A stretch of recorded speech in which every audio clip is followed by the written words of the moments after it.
ସମ୍ପତ୍ତି ଭାଗ ନ ହେଇଛି ଯା ପର୍ଯ୍ୟନ୍ତ ଆମ ସମସ୍ତଙ୍କର ସମ୍ପତ୍ତି ଉପରେ ସମାନ ଅଧିକାର ଅଛି।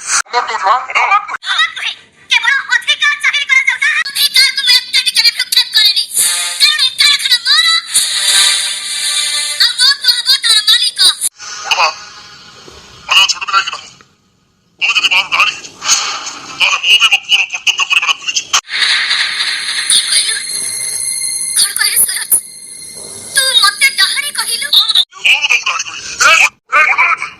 ମୋ ମାଆକୁ ଡାହାଣୀ ଘରେ ସାହସ କରୁଛୁ ମାନେ ତ ସେ ଜନ୍ମର ଭୋଟକୁ ମୋତେ ଭାଙ୍ଗିର ଦେଇଛି ନା।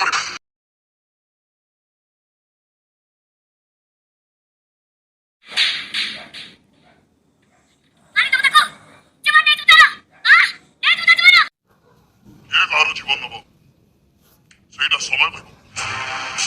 ସମାନ